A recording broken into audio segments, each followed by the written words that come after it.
కొత్తకొండ వీరభద్ర స్వామి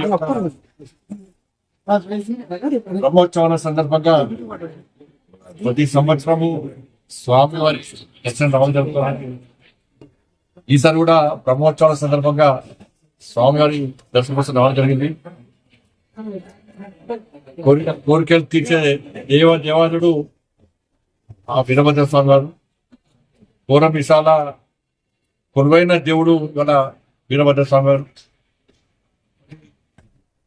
ఏ కష్టాలున్నా ఏ ఇబ్బందులున్నా ఆ స్వామి వారిని ఆ తల్లిని వేడుకుంటే కోరిన కోరికలు తీర్చడానికి విశ్వాసం నమ్మకం భక్తుల పడుతుంది. వాస్తవం కూడా చాలా విషయాలు కూడా అవి నిరూపితమైనవి. దాంతోపాటు కూర మీసాల వాడు కాబట్టి సమాజానికి ద్రోహం చేసేవాళ్ళు కానీ, దేశానికి ద్రోహం చేసేవాళ్ళు కానీ, ఇతరుల నాశనం కోరుకునే వాళ్ళు కానీ వాళ్ళందరినీ సంహరించి దానికి గుణపాఠం చెప్పేటువంటి వ్యక్తి దేవుడు ఆ వీరభద్ర స్వామి.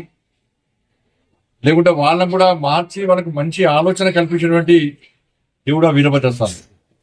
అందుకే వీరభద్ర స్వామి వారి దేవాలయానికి వచ్చినప్పుడు ఒక మంచి మనసుతో, నిండు మనసుతో అందరి క్షేమం కోరి అందరు సుఖశాంతితో ఉండాలని చెప్పి కోరుకున్నప్పుడే ఆ తండ్రి మనకు ఆశీర్వాదం ఇస్తాడనే విశ్వాసం నమ్మకాలు భక్తులతో ఉంది. కాబట్టి మన ఈ జిల్లా సుభిక్షంగా ఉండాలి, తెలంగాణ రాష్ట్రం సుభిక్షంగా ఉండాలి, దేశం సుభిక్షంగా ఉండాలి. ఎలాంటి చెడు లేకుండా, ఎలాంటి శత్రుత్వం లేకుండా, స్వార్థాన్ని విడి ఓటుతో కలిసిమెలిసి ఒక మంచి సమాజ నిర్మాణం కోసం, తద్వారా ఒక శక్తివంతమైనటువంటి భారతదేశ నిర్మాణం కోసం ఏదైతే నరేంద్ర మోడీ గారు ఒక సంకల్పం తీసుకున్నాడో 2047 వికసిత్ భారత్ లక్ష్యంగా తల్లి భారత మాతను విశ్వగురు స్థానంలో ప్రతిష్ఠించాలని చెప్పి, అగ్రరాజ్యాల్లో భారతదేశాన్ని చేర్చాలని చెప్పి ఒక దృఢ సంకల్పంతో కష్టపడి పనిచేస్తున్నాడు.